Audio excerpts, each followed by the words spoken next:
नए साल के मौके पर एमएलसी डॉक्टर धनंजय सरजी के नाम पर 3 अहम शख्सियात को कोरियर के जरिए जहरीली मिठाई के डिब्बे भेजने का एक तशवीशनाक वाक़या सामने आया है।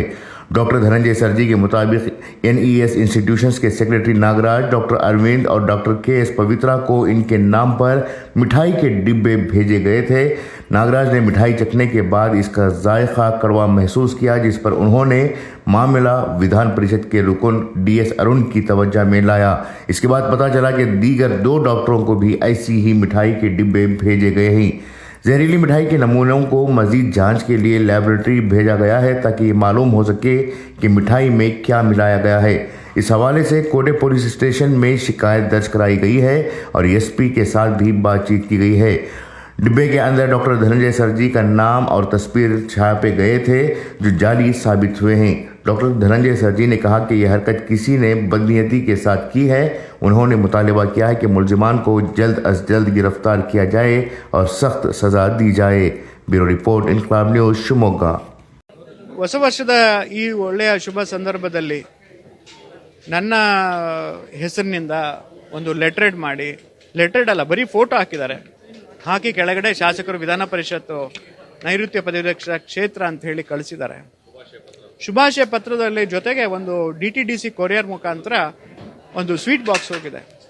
ಆ ಸ್ವೀಟ್ ಬಾಕ್ಸ್ ಹೋಗಿದ್ದಂಥ ಒಂದು ಪಡೆದವರು ಎಲ್ಲ ಪ್ರತಿಷ್ಠಿತ ವ್ಯಕ್ತಿಗಳು. ಒಂದು NES ಕಾಲೇಜ್ನ NES ಇನ್ಸ್ಟಿಟ್ಯೂಷನ್ಸ್ನ ಸೆಕ್ರೆಟರಿ ಆದಂಥ ಶ್ರೀಯುತ ನಾಗರಾಜ್ ಸರ್ ಅವ್ರಿಗೆ ಹೋಗಿದೆ. ಇನ್ನೊಂದು doctor Aravind, psychiatrist, positive mind ಇಲ್ಲಿರುವಂಥ ಪ್ರತಿಭಾನ್ವಿತ ಸೈಕ್ಯಾಟ್ರಿಸ್ಟ್ ಅವರು. ಅದೇ ರೀತಿ ಡಾಕ್ಟರ್ ಪವಿತ್ರ ಅಂತ ಹೇಳಿ ಅವರು ಒಬ್ಬರ ಸೈಕ್ಯಾಟ್ರಿಸ್ಟ್. ಅವ್ರು 3 ಜನಕ್ಕೆ ಹೋಗಿದೆ. ಅದರಲ್ಲಿ 2 ಅದನ್ನ ಟೇಸ್ಟ್ ಮಾಡಿ ನೋಡಿದ್ದಾರೆ. ಎಸ್ಪೆಷಲಿ ನಾಗರಾಜ್ ಸರ್ ಅವರು ಮನೆಯಲ್ಲಿ ಒಂದು ಸ್ವಲ್ಪ ಟೇಸ್ಟ್ ಮಾಡಿ ನೋಡಿದ ತಕ್ಷಣ ಯಾಕೋ ತುಂಬ ಕಹಿ, ಸ್ವಲ್ಪನೂ ಬಾಯಲ್ಲಿ ಹಿಡ್ಕೊಳಕ್ಕಾಗದಷ್ಟು ಕಹಿ ಇದೆ ಅಂತಂದ್ರೆ ಏನೋ ಸಮಥಿಂಗ್ ಮಿಕ್ಸ್ ಮಾಡಿದಂಥ ಒಂದು ವಿಷಯವನ್ನು ಮಿಕ್ಸ್ ಮಾಡಿದಂಥ ಒಂದು ಡೌಟನ್ನ ಇದನ್ನು ಕ್ರಿಯೇಟ್ ಆದ ತಕ್ಷಣನೇ ಅವ್ರು ಏನು ಮಾಡಿದ್ರು, ತಕ್ಷಣ ನಮ್ಮ MLC ಆದಂಥ ಅರುಣ್ ಸರ್ಗೆ ಹೇಳಿದ್ರು. ಅರುಣ್ ಸರ್ ನನಗೆ ಇನ್ಫಾರ್ಮೇಷನ್ ಕೊಟ್ಟರು. ನಾನು ಬೆಂಗಳೂರಲ್ಲಿದ್ದೆ. ಇಮಿಡಿಯೇಟಾಗಿ ಅದನ್ನು FIR ರಿಜಿಸ್ಟರ್ ಮಾಡಿಸೋಕ್ಕೋಸ್ಕರ ಕೋಟೆ ಸ್ಟೇಷನ್ಲಿ FIR ರಿಜಿಸ್ಟರ್ ಆಗಿದೆ. ಇಮಿಡಿಯೇಟಾಗಿ ಪೊಲೀಸ್ ಸ್ಪಂದನೆ ಮಾಡಿ ಅದನ್ನು ಮಾಜರ್ ಮಾಡಿಕೊಂಡು ಅದನ್ನು ಫುಡ್ ಟೆಸ್ಟಿಂಗಿಗೆ ಕಳಿಸಿದ್ದಾರೆ.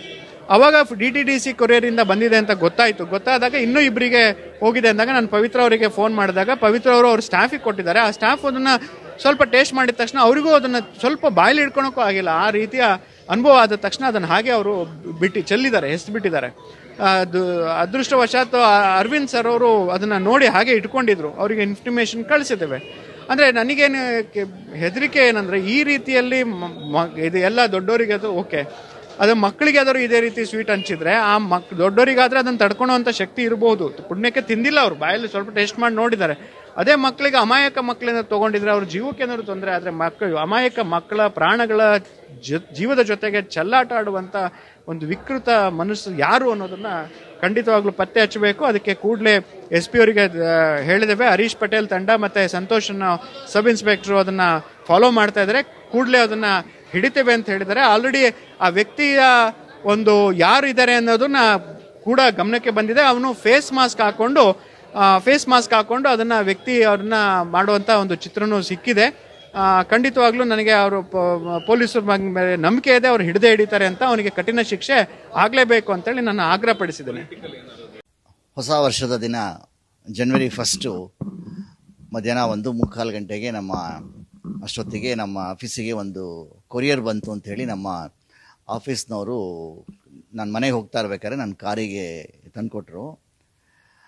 ಅದನ್ನು ನಾನು ಕವರ್ನ ಮನೆಗೆ ತೊಗೊಂಡು ಹೋಗಿ ನೋಡಿದಾಗ ಸರ್ಜಿಯವರ ಒಂದು ಲೆಟ್ರ್ ಇತ್ತು. ಅದರಲ್ಲಿ ಶುಭಾಶಯನ್ನು ಕೋರಿ ಒಂದು ಸ್ವೀಟ್ ಬಾಕ್ಸ್ ಕೂಡ ಇತ್ತು. ಹೊಸ ವರ್ಷದ ಶುಭಾಶಯಗಳೊಂದಿಗೆ ಒಂದು ಸ್ವೀಟ್ ಬಾಕ್ಸ್ ಕೂಡ ಇತ್ತು. ಆ ಸ್ವೀಟನ್ನು ಓಪನ್ ಮಾಡಿ ನೋಡಿದಾಗ ಅದರಲ್ಲೊಂದು ಈ ಮೋತಿಚೂರ್ ಲಾಡು ಅಂತ ಏನು ಹೇಳ್ತಾರೆ ಅದರದ್ದು ಆ ಸ್ವೀಟ್ ಇತ್ತು. ಅದನ್ನು ಒಂಚೂರು ಟೇಸ್ಟ್ ಮಾಡಿದಾಗ ಸ್ವಲ್ಪ ಕಹಿ ಕಾಣಿಸ್ತು. ಹಾಗಾಗಿ ಅಲ್ಲದೆ ಅವರಿಗೆ, ಸರ್ಜಿ ಅವರಿಗೆ ವಿಶ್ ಮಾಡಿದ್ದಕ್ಕೆ ಧನ್ಯವಾದ ಹೇಳೋಣ ಅಂತ ಫೋನ್ ಮಾಡಿದಾಗ ಸರ್ಜಿಯವ್ರು ನಾನು ಕಳಿಸಿಲ್ಲ ಇದನ್ನು ಅಂತ ಹೇಳಿದ್ರು. ಹಾಗಾಗಿ ಸರ್ಜಿಯವರಿಗೂ ಸ್ವಲ್ಪ ಅನುಮಾನ ಬಂತದು, ಯಾರು ಕಳಿಸಿದ್ದಾರೆ ಏನು ಅಂತ. ಇದಿಷ್ಟು ನಂಗೆ ಗೊತ್ತಿರೋದು. ಅದರಲ್ಲಿ ಒಂದು ಆ ಕವರ್ ಮೇಲೆ ಅಡ್ರೆಸ್ ಇತ್ತು, SN Nagaraja, secretary, national institutions, opposite taluk office, Shivamogga ಅಂತ ಇತ್ತು. ಫ್ರಮ್ ಅಡ್ರೆಸ್ ಇರಲಿಲ್ಲ ಕವರಲ್ಲಿ. ಸೊ ಅದು ಯಾರಿಂದ ಬಂದಿದೆ ಅಂತ ಗೊತ್ತಿರಲಿಲ್ಲ. ಒಳಗಡೆ ಕವರ್ ಓಪನ್ ಮಾಡಿ ನೋಡಿದಾಗ ಅದು ಸರ್ಜಿಯವ್ರದ್ದು ಫೋಟೋ ಇರೋದು, ಲೆಟ್ರ್ ಹೆಡ್ಡಲ್ಲಿ ಒಂಥರ ಪೂರಾ ರೆಗ್ಯುಲರ್ ಲೆಟ್ರ್ ಹೆಡ್ಡು ಅಲ್ಲ, ಅದು ಅವರ ಭಾವಚಿತ್ರ ಇರುವ ಒಂದು ಪೇಪರಲ್ಲಿ ಈ ವಿಶಸ್ ಇತ್ತು, ನ್ಯೂ ಇಯರ್ ವಿಶಸ್ ಇತ್ತು. ಸೊ ಹಾಗಾಗಿ ಅವರಿಗೆ ಥ್ಯಾಂಕ್ಸ್ ಹೇಳೋಣ, ಧನ್ಯವಾದ ಹೇಳೋಣ ಅಂತ ಅವ್ರಿಗೆ ಫೋನ್ ಮಾಡಿದಾಗ ಅವರು ನಾನು ಕಳಿಸಿಲ್ಲ ಅಂತ ಹೇಳಿ ಆಮೇಲೆ ಅವರು ಪೊಲೀಸ್ನವರಿಗೆ ಅವರು ಹೇಳಿದ್ದಾರೆ ಅನಿಸುತ್ತೆ.